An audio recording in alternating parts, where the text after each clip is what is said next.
말씀 누가복음 9장 37절부터 45절까지 말씀입니다. 누가복음 9장 37절부터 45절까지 말씀 한 절씩 교독하겠습니다. 이튿날 산에서 내려오시니 큰 무리가 맞을세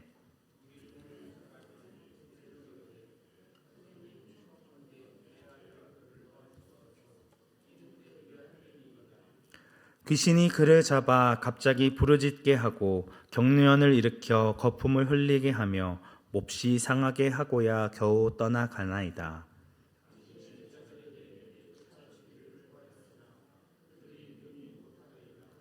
예수께서 대답하여 이르시되 믿음이 없고 패역한 세대여 내가 얼마나 너희와 함께 있으며 너희에게 참으리요 내 아들을 이리로 데리고 오라 하시니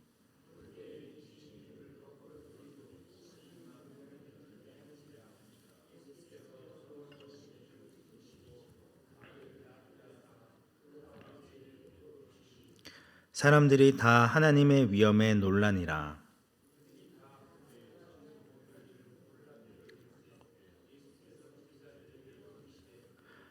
이 말을 너희 귀에 담아두라. 인자가 장차 사람들의 손에 넘겨지리라 하시되 그들이 이 말씀을 알지 못하니 이는 그들로 깨닫지 못하게 숨긴 바 되었음이라. 또 그들은 그 말씀을 묻기도 두려워하더라. 아멘. 오늘 본문의 말씀은 변화산에서 내려오시는 예수님의 모습으로 시작됩니다. 앞선 말씀에서는 어떤 일이 있었습니까? 9장 20절 말씀에 예수님께서 너희는 나를 누구라 하느냐라고 물으셨을 때 베드로는 자신 있게 하나님의 그리스도 신이이다 라고 대답하였습니다. 이에 예수님께서는 경고하사 제자들에게 아무에게도 이 말을 이르지 말라 명하시고 비로소 인자가 많은 고난을 받고 버림받아 죽임을 당하고 3일 만에 살아나게 될 것을 말씀하십니다. 그리고 제자들을 향해 나를 따라오려 걷든 자기를 부인하고 날마다 제 십자가를 지고 나를 따를 것이니라고 말씀하셨습니다. 이 말씀을 들은 제자들이 보여야 할 마땅한 반응은 무엇입니까? 하나님의 아들이신 예수님께서 걸어가신 십자가의 길을 날마다 따르며 철저하게 자기를 부인하는 삶을 살아야 했습니다. 하지만 이어지는 말씀에서 보여주고 있는 제자들의 반응은 너무나도 실망스럽고 한심합니다. 32절 말씀에서 기도하라고 데려간 자리에서 제자들의 대표격인 베드로와 요한, 야고보는 깊이 졸고 있었고 33절에서는 영광스럽게 변화하신 예수님을 본 베드로가 초막셋을 짓고 여기에 머물자는 엉뚱한 소리를 하고 있습니다.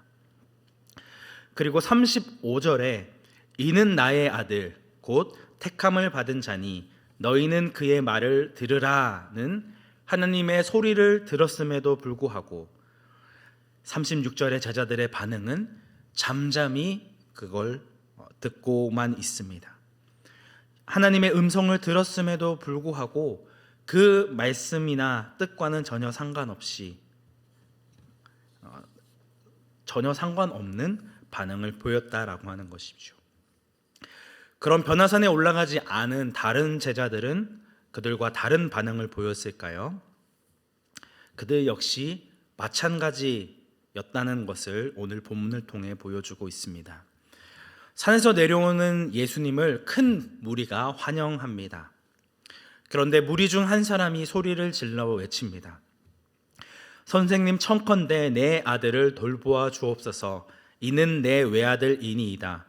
귀신이 그를 잡아 갑자기 부르짖게 하고 경련을 일으켜 거품을 흘리게 하며 몹시 상하게 하고야 겨우 떠나가나이다.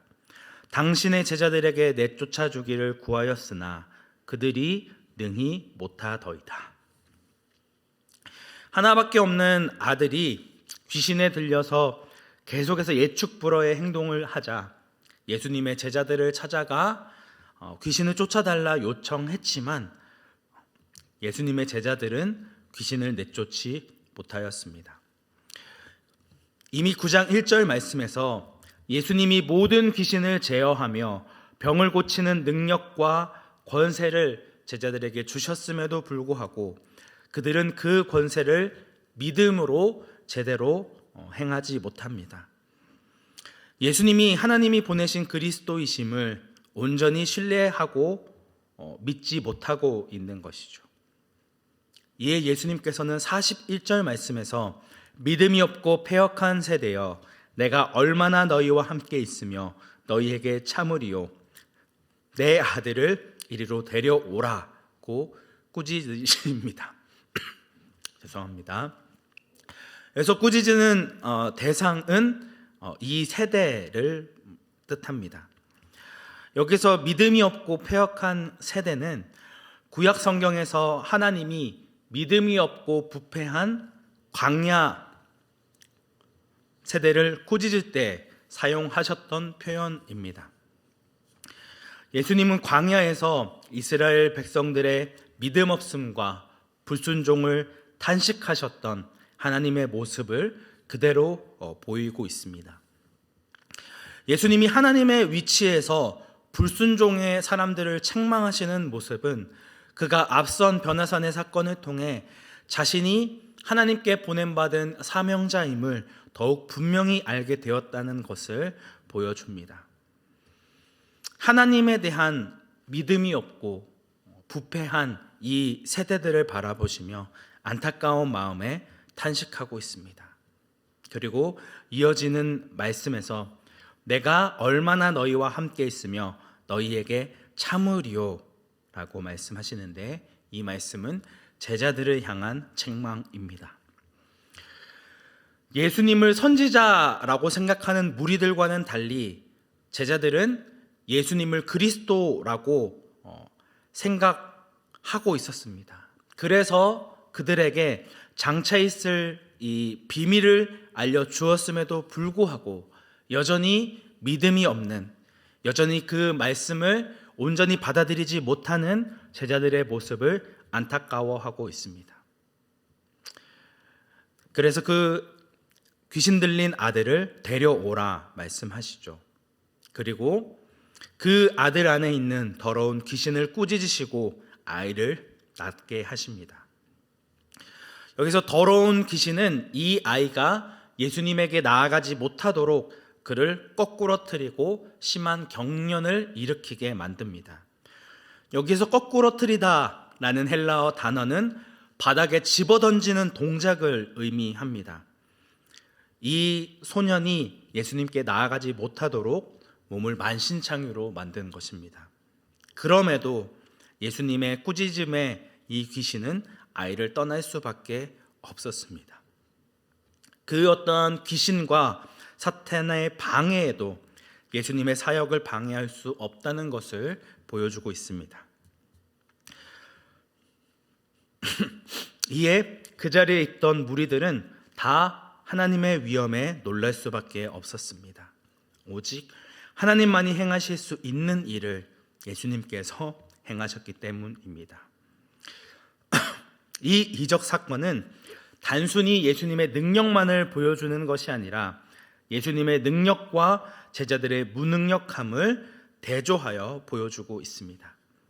그래서 계속해서 9장 62절까지 이러한 무능력한 제자들에 대한 예수님의 가르침이 계속 이어지고 있습니다.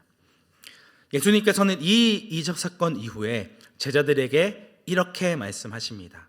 우리 44절 말씀 함께 합독하겠습니다. 이 말을 너희 귀에 담아두라. 인자가 장차 사람들의 손에 넘겨지리라 하시되.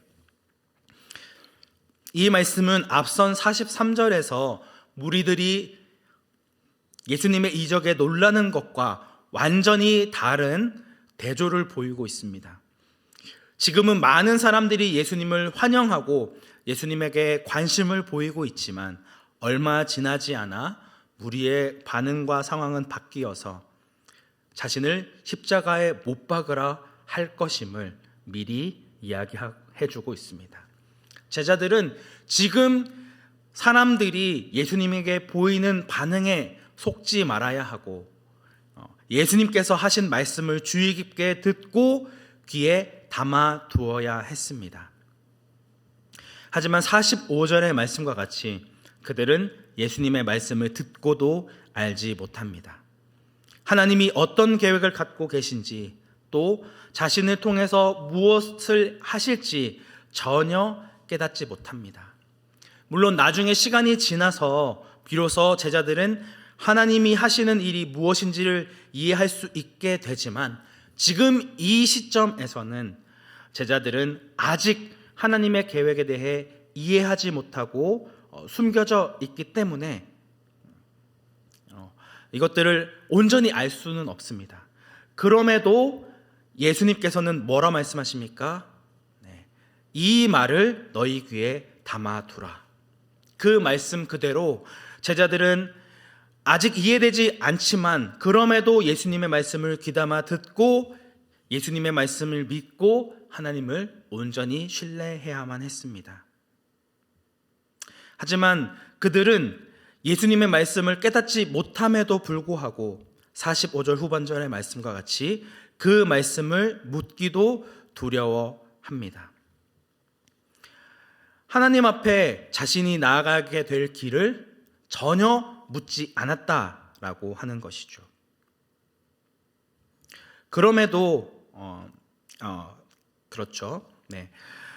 그들은 자신들이 나아갈 길을 알지 못하지만 그렇기 때문에 예수님께 끊임없이 묻고 질문해야만 했습니다. 그리고 하나님의 말씀을 귀담아 듣고 그 말씀대로 행해야만 했습니다. 하지만 그들은 그런 반응을 보이지 않습니다. 하나님의 음성을 듣고도 잠잠했고, 또 오늘의 말씀과 같은 예언의 말씀을 들었음에도 또 묻지 않습니다. 하나님을 온전히 신뢰하지 못했다라는 것을 거듭 강조하고 있는 것이죠. 오늘 우리에게도 동일한 질문이 되어질 수 있을 것 같습니다. 하나님은 우리의 모든 것을 주관하고 계시고 인도하시는 분이십니다.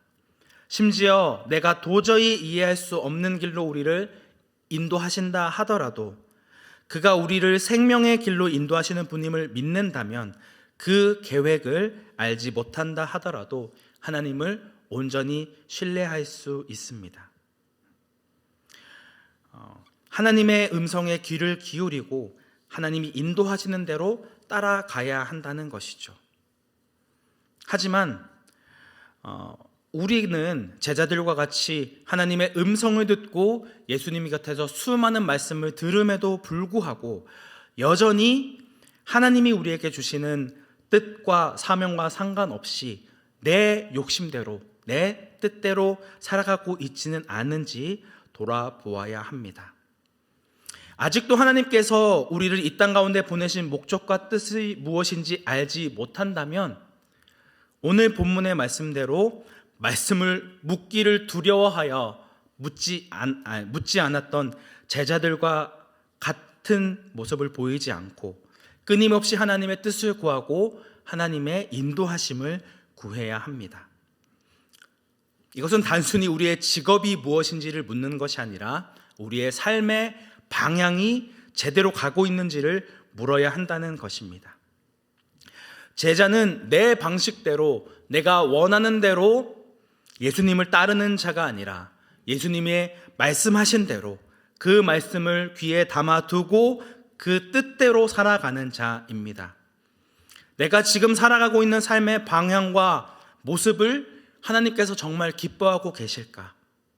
이 부분에 대해 단 한 번도 고민해 보지 않거나 생각해 보지 않았다면 지금이라도 나를 향한 하나님의 뜻을 물어보아야 한다는 것이죠.